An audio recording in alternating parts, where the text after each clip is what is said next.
Ibarah Kitab Al-Arba'in An-Nawawi tentang macam-macam pertanyaan. Macam-macamnya pertanyaan. Satu, ada pertanyaan yang diperintah bersifat fardhu ain. Dikatakan fardhu ain karena setiap orang wajib menanyakannya. Adapun pertanyaan yang bersifat fardhu ain adalah pertanyaan yang berkenaan dengan urusan agama yang harus dia lakukan, seperti yang berkaitan dengan bersuci, sholat, puasa Ramadan, zakat bagi yang wajib zakat, haji bagi yang mampu melaksanakan, jual beli bagi yang bergelut di bidang jual beli, nikah bagi yang hendak menikah, dan perkara-perkara yang lain sesuai dengan kebutuhan masing-masing mukallaf, yakni orang yang sudah terbebani kewajiban. Allah Subhanahu wa ta'ala berfirman dalam Quran surah An-Nahl ayat 43, maka tanyakanlah kepada orang yang mengerti jika kamu tidak mengetahui. Dalam hadis Nabi disebutkan menuntut ilmu merupakan kewajiban bagi setiap muslim. Hadis riwayat Imam Al-Baihaqi. Menuntut ilmu termasuk di sini termasuk wanita muslimah. Yang kedua, pertanyaan fardu kifayah, artinya tidak semua orang wajib menanyakan, cukup sebagian saja. Yang terpenting ada orang yang menanyakannya. Karena jika tidak ada yang bertanya, maka seluruh kaum muslimin mendapat dosa. Pertanyaan yang sifatnya fardu kifayah ini adalah pertanyaan yang bertujuan untuk mendalami permasalahan. Misalnya mendalami masalah fikih, mendalami hadis, tafsir, dan lain sebagainya. Pertanyaan seperti ini bukan hanya bertujuan untuk pengamalan, namun juga bertujuan untuk menjaga kemurnian agama, mengeluarkan fatwa, mengemban amanah dakwah, dan untuk mengajarkan kepada masyarakat berbagai hal yang diperlukan sehingga mereka, masyarakat, tidak terperosok ke dalam lembah kesesatan. Allah Subhanahu wa ta'ala berfirman dalam surah At-Taubah ayat 122, tidak sepatutnya bagi orang mukmin pergi semuanya ke medan perang.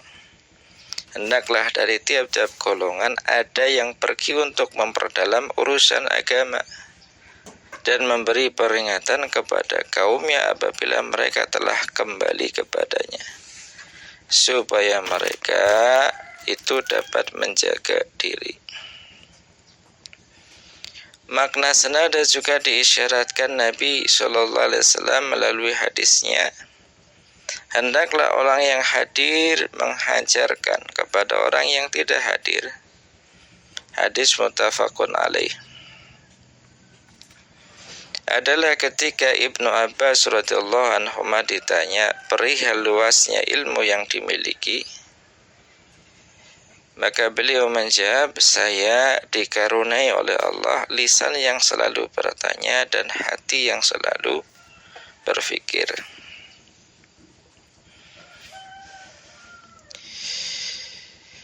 Selanjutnya pertanyaan yang sifatnya mandub atau dianjurkan. Artinya seorang muslim dianjurkan untuk menanyakannya, contoh menanyakan berbagai amalan sunnah atau untuk memperjelas hal-hal seputar sah atau batalnya suatu perbuatan. Kemudian ada pertanyaan yang dilarang, pertanyaan yang haram. Artinya orang bertanya mendapatkan dosa. Pertanyaan tentang sesuatu yang sengaja dirahasiakan Allah dan telah ditegaskan bahwa masalah tersebut hanya menjadi urusan Allah, maka ini haram untuk dipertanyakan. Misalnya, pertanyaan tentang waktu tibanya hari kiamat, pertanyaan tentang hakikat ruh, tentang rahasia qada dan qadar, dan lain sebagainya. Selanjutnya, pertanyaan yang bertujuan untuk mengejek. Ini juga pertanyaan yang dilarang. Diriwayatkan oleh Al-Imam Bukhari bahwa Ibnu Abbas radhiyallahu taala anhuma, dia berkata, sekelompok orang bertanya kepada Nabi Muhammad SAW dengan maksud mengejek. Salah satu di antara mereka ada yang bertanya, siapa bapakku? Sementara lainnya yang kehilangan onta, dia bertanya, di mana ontaku? Maka turunlah ayat surah Al-Maidah ayat 101. Hei orang-orang yang beriman, janganlah kamu bertanya kepada nabimu hal-hal yang jika diterangkan kepadamu niscaya menyusahkan dirimu. Contoh lain, bertanya tentang mukjizat dengan sikap menentang. Bertanya tentang mukjizat dengan sikap menentang, sebagaimana yang dilakukan oleh orang-orang musyrik. Contoh lain, menanyakan sesuatu yang rumit dan hampir tidak bisa dijawab. Itu pertanyaan yang dilarang. Imam Ahmad dan Imam Abu Dawud radhiyallahu anhuma meriwayatkan dari Muawiyah radhiyallahu taala anhu bahwa Nabi sallallahu alaihi wasallam melarang al-khulutah. Apa itu al-khulutah? Yaitu perkara-perkara yang sangat rumit. Larangan ini lebih disebabkan karena masalah-masalah tersebut tidak mendatangkan manfaat bagi agama, bahkan mungkin tidak pernah terjadi. Dalam sebuah hadis disebutkan, akan datang kepada umatku suatu kaum yang menanyakan kepada para ulama berbagai permasalahan yang rumit. Mereka inilah seburuk-buruk umatku. Hadis riwayat Imam At-Tabrani. Kemudian ada kategori pertanyaan yang makruh, pertanyaan yang lebih baik ditinggalkan walaupun jika ditanyakan tidak berdosa. Apa itu? Pertanyaan yang sebenarnya tidak dibutuhkan, yaitu pertanyaan yang tidak ada manfaatnya untuk dijawab, bahkan bisa jadi akan membuka aib si penanya. Dalam sebuah riwayat disebutkan bahwa suatu ketika Rasulullah SAW ditanya tentang sesuatu yang tidak disukainya. Ketika pertanyaan tersebut semakin banyak, beliau pun marah. Lalu beliau berkata, tanyakan kepadaku apa-apa yang kalian inginkan. Salah seorang bertanya, siapa bapakku ya Rasulullah? Nabi menjawab, bapakmu adalah Huzaifah. Yang lainnya bertanya, siapa bapakku ya Rasulullah? Rasulullah menjawab, bapakmu adalah Salim, budaknya Syaibah. Ketika Umar radhiyallahu taala anhu mengetahui bahwa wajah Rasulullah SAW mengisyaratkan kemarahan, maka Umar pun berkata, ya Rasulullah, kami bertobat kepada Allah. Hadis riwayat Imam Bukhari dan Muslim.